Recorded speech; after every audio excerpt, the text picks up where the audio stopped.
Good morning. All right, and we don't have that high-pitched sound. Great. Good morning, Western Unitarian Universalist congregation. It's a beautiful day. Shall we start with hymn 361, Into Rejoice and Come In?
No, none of them are big enough. So they went to the tar pits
tree they were hiding behind. And they pick up Brer Rabbit, and he's covered in sticky, icky tar. So they take him back to Brer Wolf's home, and they eat him. But they don't. So they take him back home. They take him back home. They're making a stew pot, but Brer Rabbit notices the little drips of water coming from top of the cave. Right off the stalactites. So they hold tight to the ceiling. So, gets under the water, and some of the tar starts washing off. And soon enough, the tar gets gone. It's all over the floor in a big wash. So Brer Rabbit gets knocked off so he can finally run and escape. But Brer Fox says, no, we're going to eat you, buddy. So, they try to run after him, but they get stuck in tar.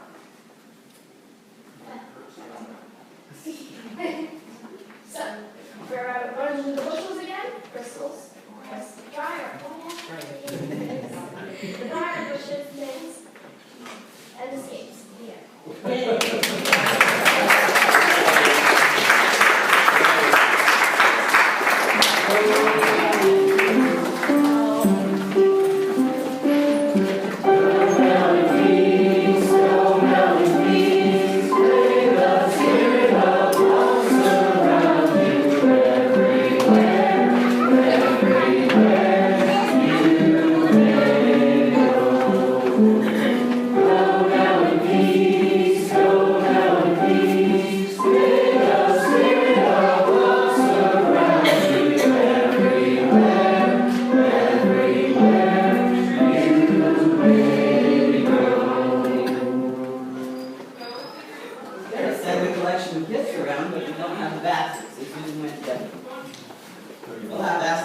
Soon enough.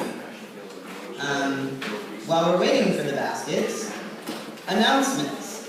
I will go ahead. These announcements are actually for Cora, who had to leave this morning. Thursday, March 19th, will be the Pop Culture Boot Camp for the youth. It will be 10 a.m. to 5 p.m. Then the youth game night, that same night, will be 5 p.m. to 9 p.m.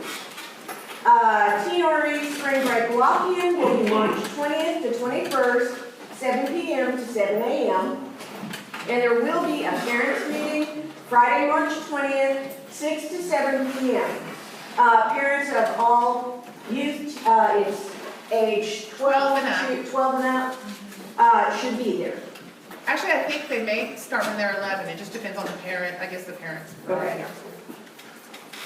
So if you have questions, I can't really answer them. All I had was the notes to repeat. So yeah, so Thursday the youth are going to be, it's a spring break, so most of them are doing that.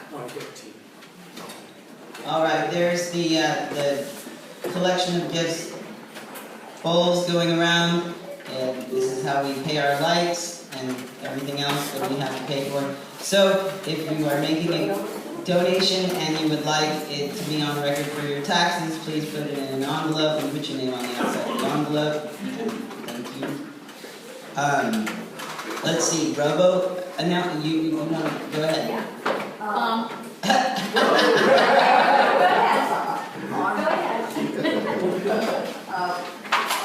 Food and Shelter could use some more volunteers on the first Friday. We have one volunteer, but we could use one or two more. If anybody would care to regularly volunteer, okay. We go over there about 10:30 and serve until 12. So if Susan's great, anybody else Okay. Any of you that haven't picked up your written directory, it's still available. I have them with me, please. If you haven't picked one up yet, please don't go out the door without one. And also, I wanted to let you know that we are going to be starting to take pictures today for the pictorial directory. So David Wheelock is our photographer. He brought his camera. There it is. But he brought his camera. And so please see me after church, and we'll start getting a few of you, your pictures taken. We would like to have immediate family members, the children and the parents, just immediate family for the pictures. And anybody that is single adults or whatever, we want you in there too. But we also want to let you have the option that, you know, our children have gotten so much bigger that we definitely want to take the family pictures again. But if your picture, you don't think you've changed that much, or you've changed to the point where you don't really want an older picture, then I'm going to give you the option of still having the older picture there. But I need to know that too. Al? I'm Hal Spake. We have two adult groups here. One watches TED Talks and discusses it for 45 minutes in that room. And then just down the hallway, we have a book group, and we're working on Heaven on Earth. It's a history of real law. And we started chapter 5. We've got 7 to go. So if you're interested in learning about how the non-existent idea of Muslim law, or Sharia, came about, come join us. And I think it's enlightening. I think the 7 or 10 of us who are reading this book learn something every week. And secondly, today is the third Sunday. We're going to have our monthly board meeting. If you'd like to learn about the location of the Ark of the Covenant, join the Freemasons. You want to learn about how much money it costs to run this church and how we raise funds and how we spend, join us at the board meeting. Andy? That was fun. So we're going to try, I've made this announcement once before, we're going to try something new starting in April. We're going to have a Sunday evening discussion group that is going to meet to have a discussion about that Sunday's sermon. And the way that we're planning on doing this, I think we've decided at 4:30 on April, I cannot remember what the first Sunday in April is. It's Easter. Yeah, perfect start, right? The first Sunday of April at 4:30, we're going to have a discussion group that's going to meet. They're going to light the chalice. They're going to have their own joys and concerns, and then they're going to have a conversation about the sermon. It's going to be lay-led, and I need to have a group of people come and talk to me who would be interested in participating as the lay leaders for that group. We are combining with the Norman UCC group with Dwight, who has a Wednesday night open Bible discussion course at OU. He's asked our church to participate in that. I know some people aren't big fans of Bible discussion. His comment about the Bible discussion group on Wednesday night is to bring your scissors. Al likes that one. Okay. Dwight was hoping that their Wednesday night group could filter into our Sunday night group. So, I don't have a piece of paper to pass around because I'm not very good at paper. But if you'll please meet me before the board meeting, I need to find the first couple of lay leaders for the first few Sundays of April. I do not expect this to start really huge. What I'm really hoping is that this will give us an opportunity for people who are not morning people to show up and participate in communion with our community. Okay? So there we go. That's my announcement. All right. Any other announcements? Mary Frances? Yes, I don't see it in but here on Tuesday, the third Tuesday of every month here at this building, we're having a movie series. So the one is about water. I actually read the recent article from NASA that water is, California has 1 year of water left. It is that dire, and it's going to get worse. So anyway, this Tuesday at 7:30 is the movie about water here at this building. Let's see what I guess. Any other individual announcements? Okay, anything not covered in our robo announcements? Let's see here. I think, is the Friday night group still here? Yes, we have a kind of a loosely designated now science discussion group that meets here on Friday evenings at 7:30. Okay. Anyone and everyone's welcome to come. The more the merrier. Let's see here. Everything else is in a couple of weeks.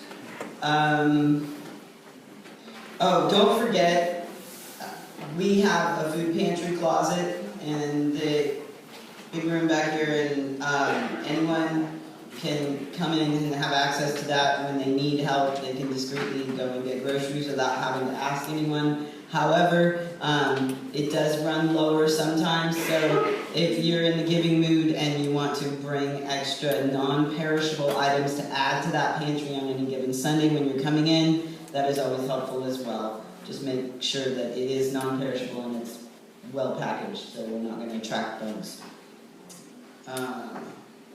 Personal hygiene items are welcome too. Yes, personal hygiene items are also helpful. Okay, next we have candles of joy and concern.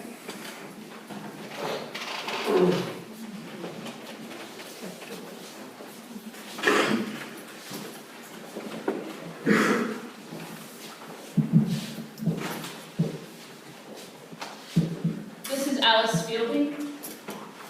My mother is in the hospital in San Antonio, about to have her third surgery in 7 weeks. So that's a little concerning to me. I'm hoping that I will get to see her this week when I take my daughters down there to visit their new baby cousin, Maya, who has already been to see my mother and cheer her up and sort of thing.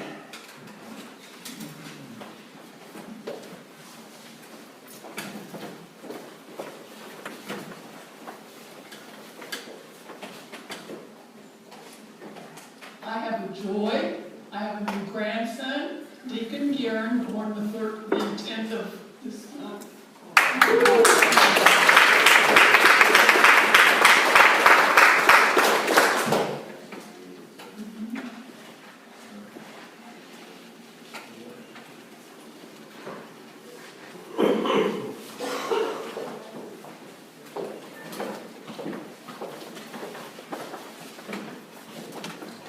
David Fielding.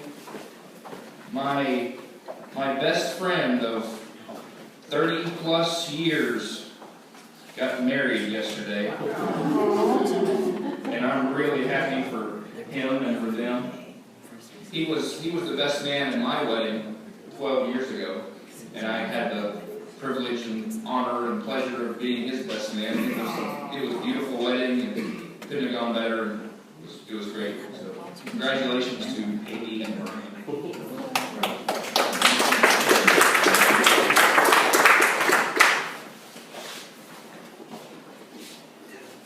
Hi, I'm Deborah, and this is kind of a combined joy and sorrow, not sorrow, concern. Joy and concern.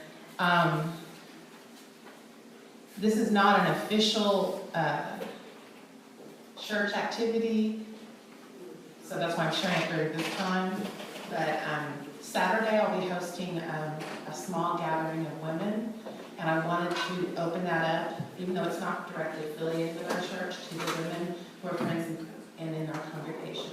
To identify as a woman, okay.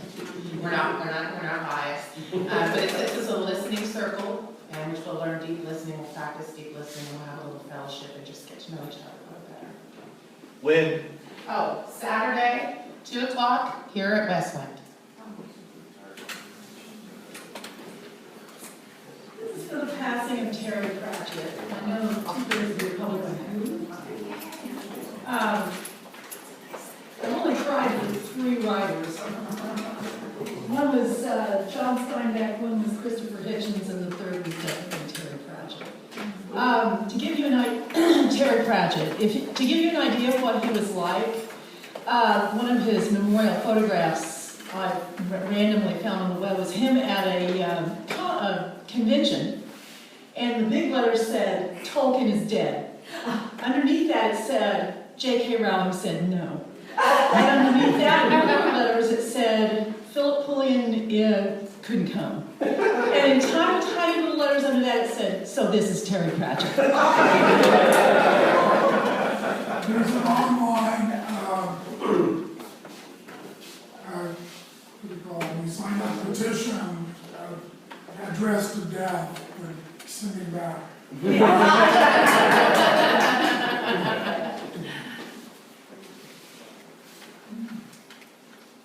Steve. When I saw the title of, I was going to light a candle for Terry Pratchett as well, but when I saw the title of the sermon, I thought of my friend Don Holyoke, who was his favorite philosopher.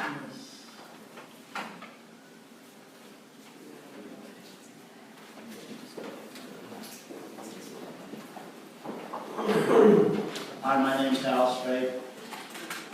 Lou's and I's oldest daughter had a DNA test run to see what her ancestors were. And surprise, surprise, she's 50% Asian, 50% European. What was funny is I had done a lot of family research, and I know part of my family comes from are Dutch, and then we have Irish and Scots in our background. Well, they don't show up in my DNA, or at least the majority of it. Most of my DNA comes out of Scandinavia, and I never knew that until she did that. Somewhere a long time ago, there was an Italian in the woodpile. There's one DNA that shows on some part Italian. What was really surprising to Luce and I is we know her grandparents on both sides have Spanish, that her family came from Spain. But that is such an insignificant part of her DNA. Her family came, according to this DNA analysis, came from Laos and Madagascar. Oh, wow. And we never knew that. So if you want a surprise about where your family comes from, Russian too. oh, Russian too. She has a Russian in her background, evidently. And one of the big surprises to me was that 8 times removed, one of my family members was named Kessler.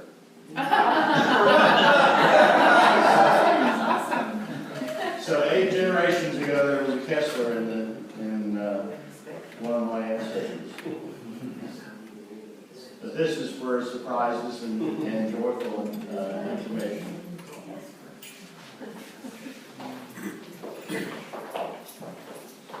My name's Andy, and I'm going to light one candle, but I have a couple of joys. Probably more than one, actually. So the Sunday that we didn't have church because of snow, my kids and I survived a trip to Texas for my nephew's birthday, which ended up being really fun family time. So that's one. 2, the Norman Transcript People's Choice Award nominated Skin Vandals Patrick.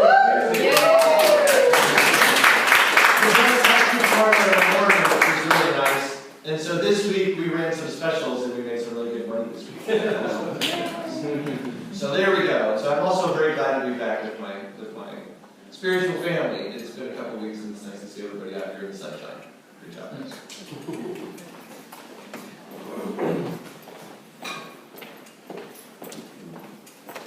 This is Jay. I guess I'm thirding the death of Terry Pratchett.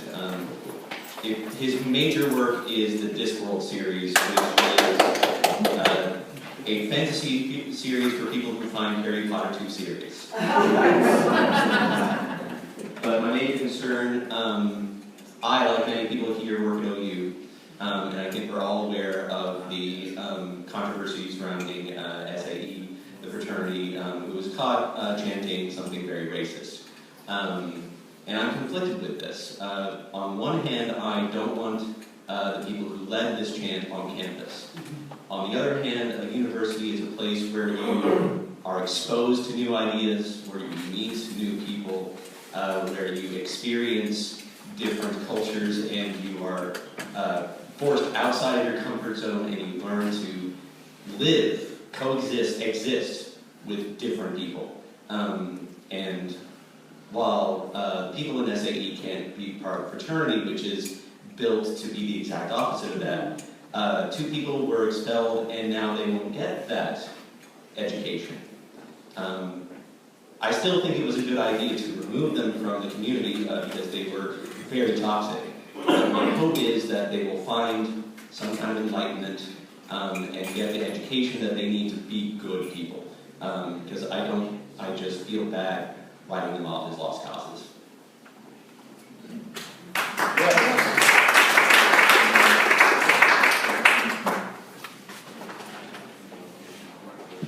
This is Mary Friend. Francis. I came back from Texas, San Marcos. Entire women's conference was so organized around water, and they have an amazing spring there that we celebrated, and water is such an important aspect of the world, everyone's life, and it was just a marvelous experience this entire weekend.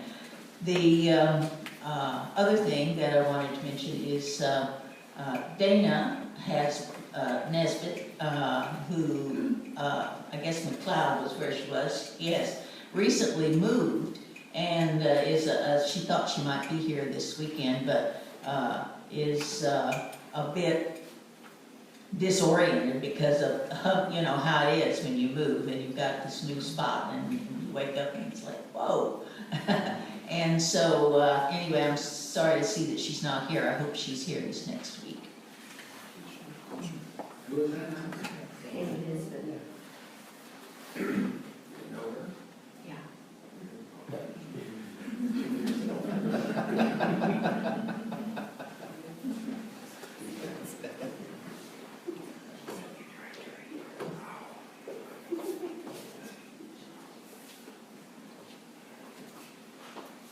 I'm Melissa Kern, and I want to light a candle for the 2 police officers who were murdered in Missouri.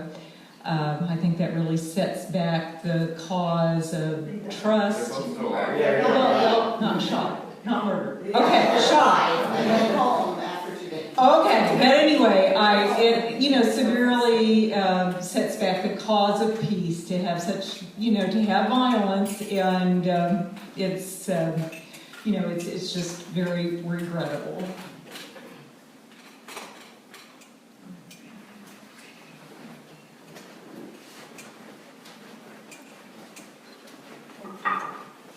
Before I light one for all those unsaid, I have one of my own.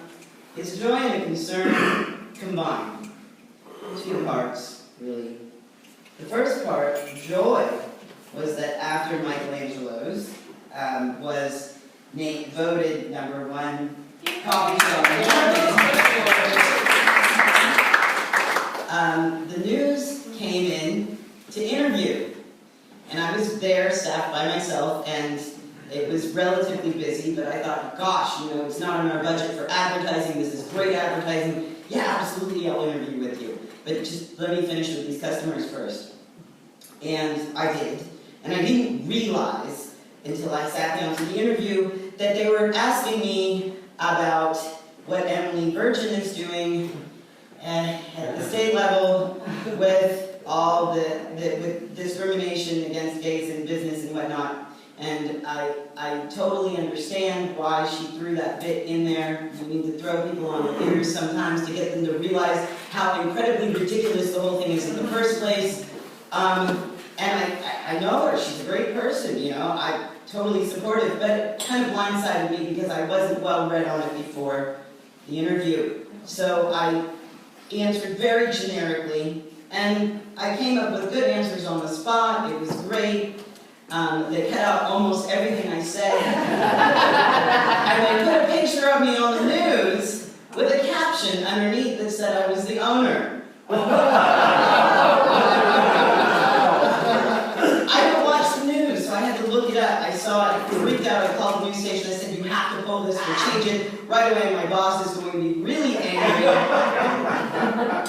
And he was. But not, and this is where the concern comes in. I've put up with conflicting politics in the workplace for so long because I love my job. But he wasn't mad about the fact that they made a mistake on who the owner was. He was mad that I would let them come into the cafe, that I would talk to the public about something like this, and that someone would get the wrong idea. This is the same man that took down the rainbow sticker off the window after I keep putting it up. I am so frustrated and angry. I love my job. I cannot stand the conflict in the workplace anymore. So the concern that goes along with this joy I got to be on her for 15 minutes. But now I am really looking for a different job because my stress level is so high dealing with the stuff that comes out of my boss's mouth on a regular basis. I love the cafe, and so do all our regulars. And all of us are getting so frustrated that pretty soon they're all going to stop going because it's going to be a whole new staff.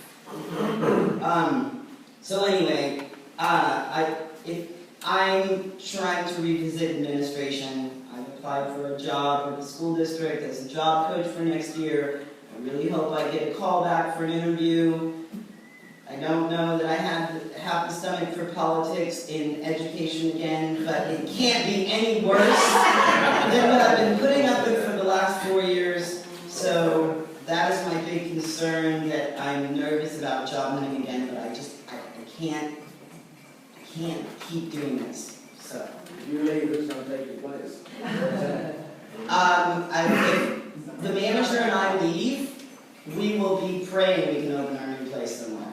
Because somehow or another, because all of our customers love us and we love our job. We just cannot handle politics. If I have to walk in the office one more time and see the picture of my boss standing with Sarah Palin, the picture of my boss standing with George Bush, I think I'm going to just completely lose it. And I know quitting before you have another job is bad. So, that sums it up. Anyway, for all the joys and concerns. Beautiful day. With that, I think we are on hymn number 12. Oh, I will make all things.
No Catholic, for instance, takes seriously the text which says that a bishop should be husband of one wife.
Do you hear the squealing noise?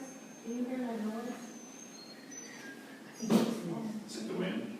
Oh, yeah, she's got her earphone fire microphone. They need to be separated, so they won't do it. They just need to be separated.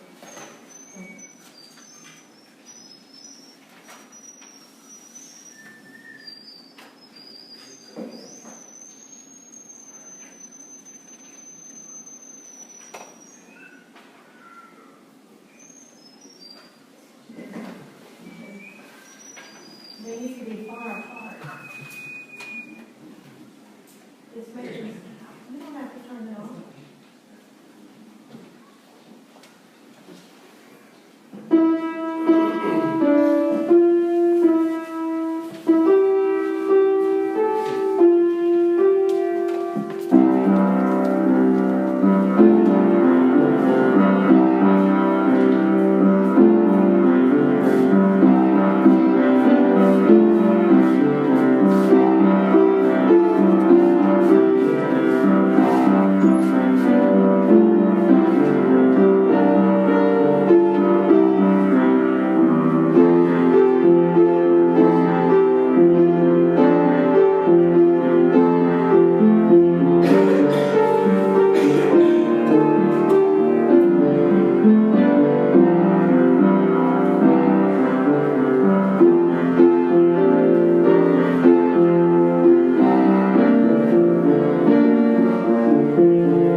Originally gave a sermon in 2008, and largely as to please Don Holyoke.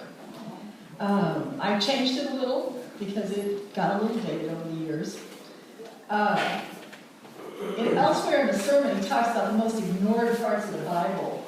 He says the most ignored part of the Bible is sell all your things and give everything to the poor. That part just does not exist. They just read right over that. You can hardly improve on more Bertrand Russell. He was born in 1872. He was a philosopher, a mathematician, and a brilliant free thinker. He co-authored with Alfred North Whitehead Principia Mathematica, an attempt to ground mathematics on the laws of logic. The book has had a considerable influence on analytic philosophy. He was a conscientious objector in the First World War, protested in World War II, the Korean War, and the Vietnam War. In his 80s and 90s, he got arrested several times protesting nuclear proliferation, and in 1950, he won the Nobel Prize in Literature. He lived to be over 100 years old.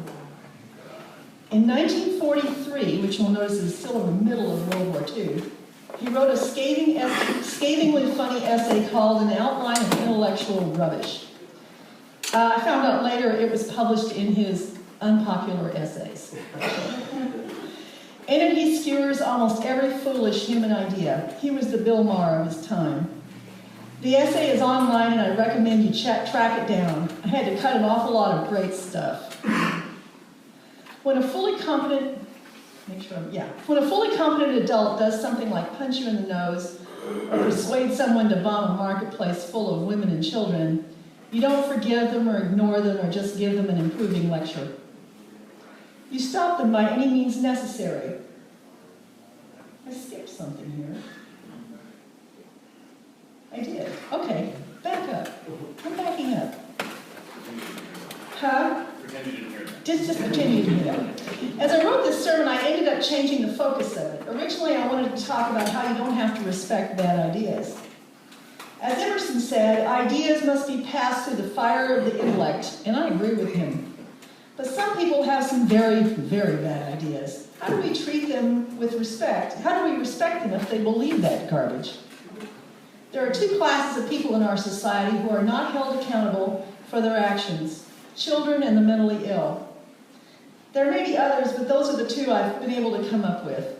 If a child punches another child or an adult, they might get a lecture and a timeout, but nobody is going to call the police. They're not going to have them arrested or sent to jail. The same is true of the mentally ill. If they attack someone, the orderlies will restrain them, the doctors will tweak their medication, but they aren't going to jail either. They are treated that way because that's how you respect children and the mentally ill. You treat them with kindness and understanding without reference to their behavior or their ideas. When a fully competent adult does something like punch you in the nose or persuade someone to bomb a marketplace full of women and children, you don't forgive them or ignore them or just give them an improving lecture. You stop them by any means necessary. You hold them accountable for their behavior. Children and the mentally ill are not held accountable, but it would be extremely insulting and disrespectful to behave toward a fully competent adult as if they were a child or a lunatic. So if someone punches you in the nose, you punch them back or call the police. If someone is convicted of murder, they go to prison where they can't harm anyone else. To do anything less would not be treating them with dignity and respect. Now for the actual sermon. This is an essay about bad ideas, intellectual rubbish. Bertrand Russell covers a lot of bad ideas. He mentions politics, racism, nationalism, the relationships between and among genders, and many other things, but he is harder on religion than any other kind of intellectual rubbish. Russell seems to believe that religion is just an irrational and foolish way to stave off fear of death. After I read some of this, I'll come back to that idea. The essay begins, "Man is a rational animal, so at least I have been told. Throughout a long life, I have looked diligently for evidence in favor of this statement. But so far, I have not had the good fortune to come across it. All this is depressing, but gloom is a useless emotion. In order to escape from it, I have been driven to study the past with more attention than I had formerly given to it, and have found, as Erasmus found, that folly is perennial, and yet the human race has survived. The follies of our own times are easier to bear when they are seen against the background of past follies. Perhaps the result may help in seeing our times in perspective, and is not much worse than other ages than our ancestors lived through without ultimate disaster." This is what he says about racism. In the matter of race, there are different beliefs in different societies. Where monarchy is firmly established, kings are of a higher race than their subjects. Until very recently, it was universally believed that men are congenitally more intelligent than women. Even so enlightened a man as Spinoza decides against votes for women on this ground. Among white men, it is held that white men are by nature superior to men of other colors, and especially to black men. In Japan, on the contrary, it is thought that yellow is the best color. In Haiti, when they make statues of Christ and Satan, they make Christ black and Satan as white.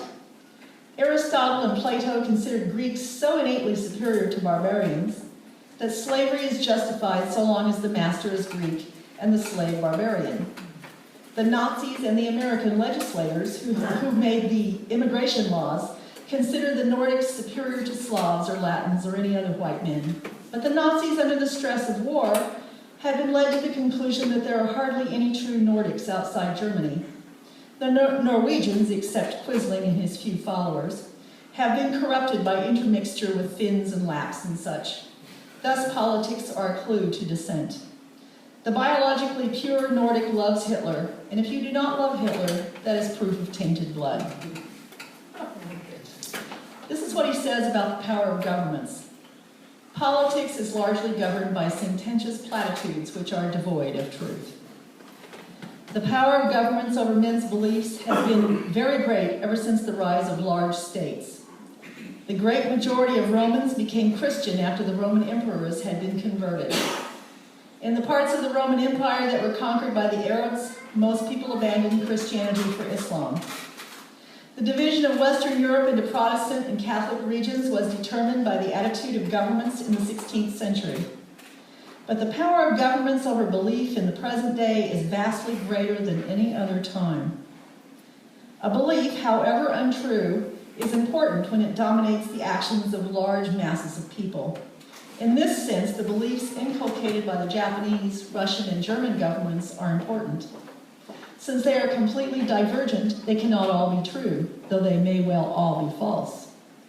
Unfortunately, they are such as to inspire men with an ardent desire to kill one another, even to the point of almost completely inhibiting the impulse of self-preservation. No one can deny, in face of the evidence, that it is easy, given military power, to produce a population of fanatical lunatics.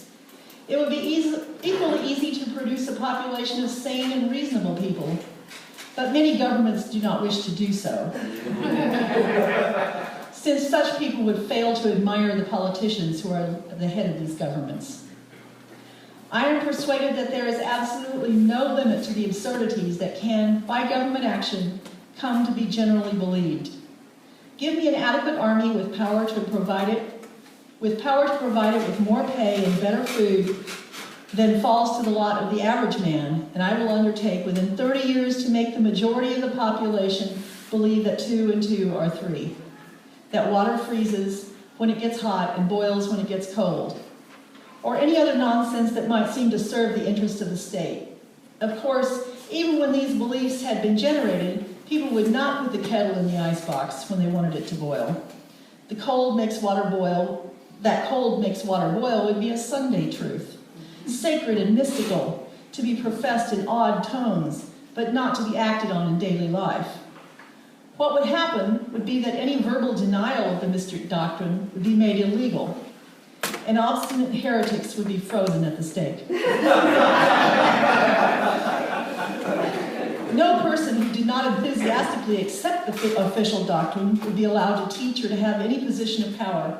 Only the very highest officials, in their cups, would whisper to each other what rubbish it all is, and they would laugh and drink again. This is hardly a caricature of what happens under some modern governments. When I read that, I thought immediately about the drug war.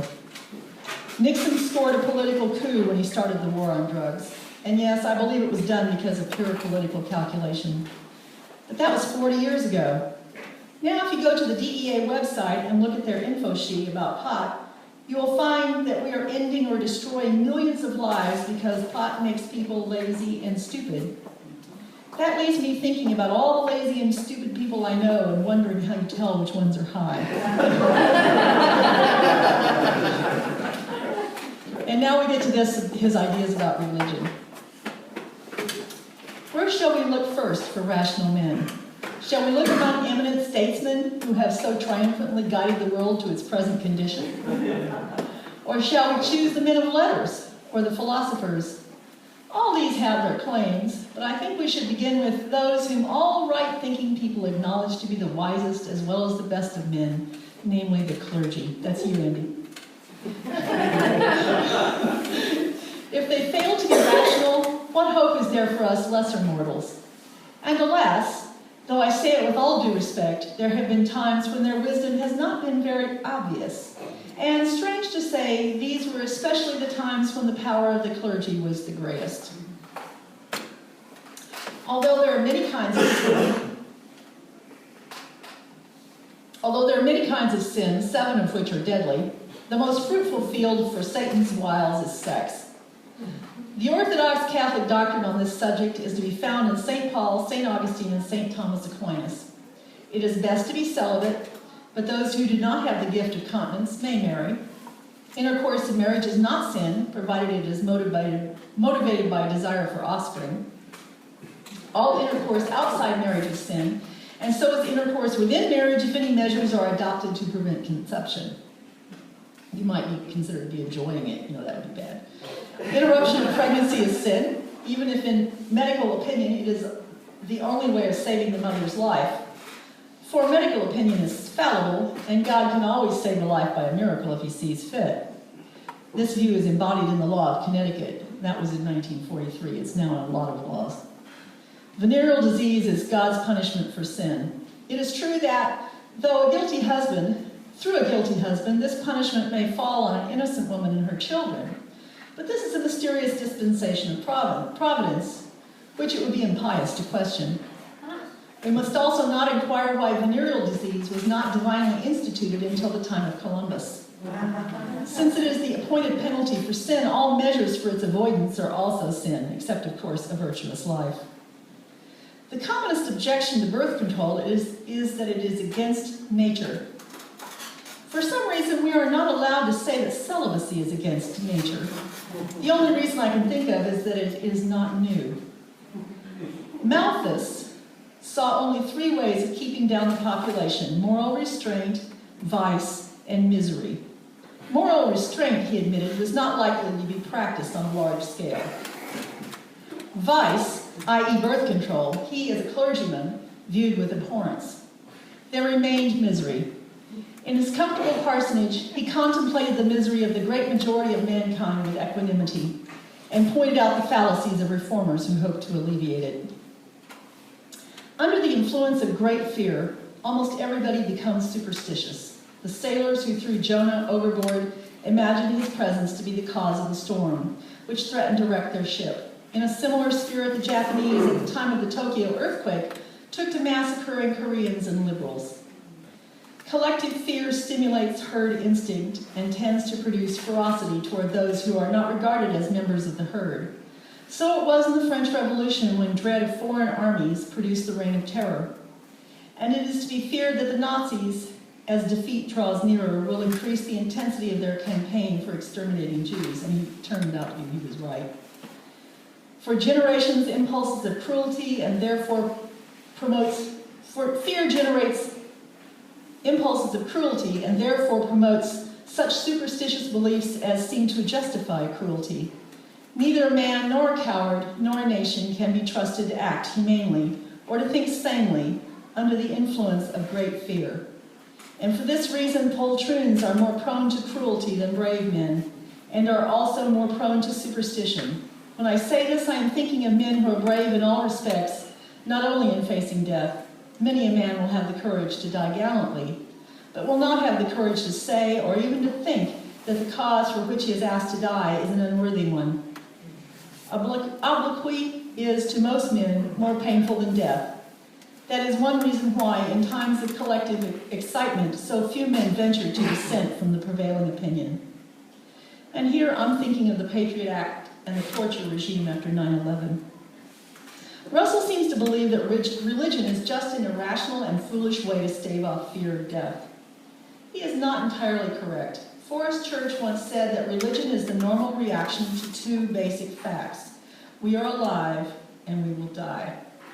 Russell notes accurately that most religions focus on the fact that we will die and offer some kind of solution to the problem, like heaven or hell, the Summerlands, Valhalla, reincarnation, Hades, the Elysian Fields, and on and on. What Russell overlooks is that religion is also a reaction to the fact that we are alive. It is a way of thinking and feeling about life. That is the kind of religion Unitarian Universalism focuses most on. A lot of UUs believe in, or at least wish for, reincarnation. Many think we are snuffed out like blowing out a candle. Others just say, along with a rabbi I heard speaking once, our job is to pay attention to how we live. The rabbi said, whatever happens after death is God's business, not ours. My belief is something like that. I think our job is to be alive, and whatever happens after death simply isn't important. It's none of our business. Our business is to be alive. Unitarian Universalism is not an easy religion. That may explain why there are so few of us. We require that you think about what you hear, what you talk about, and most particularly what you believe. We demand not to be fed intellectual rubbish. Yes, some of that rubbish is comforting, but it's comforting for your doctor to tell you that you're in perfect health, even if you're actually dying of cancer.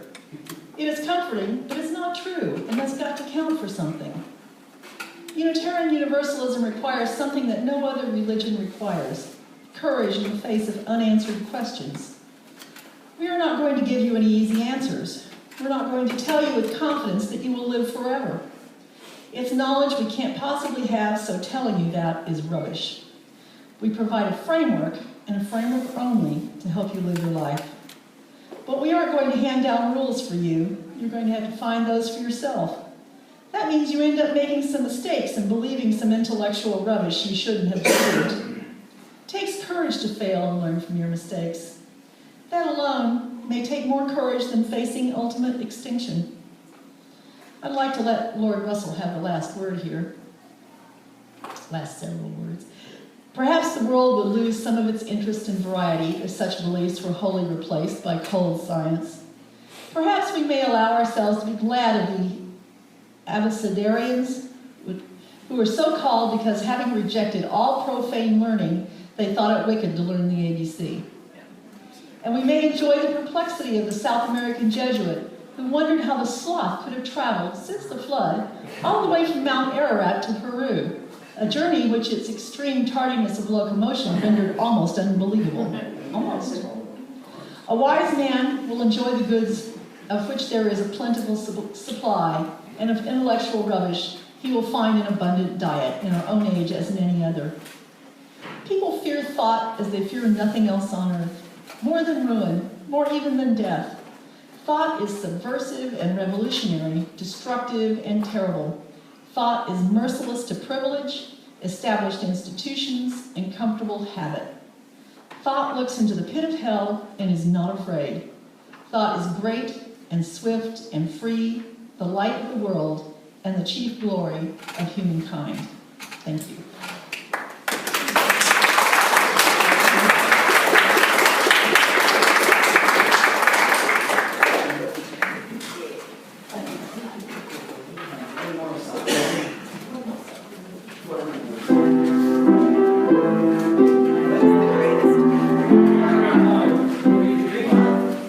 Read one.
bottom of your order of service. Thank you.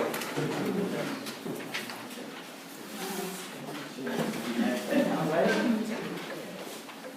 May truth bless us, joy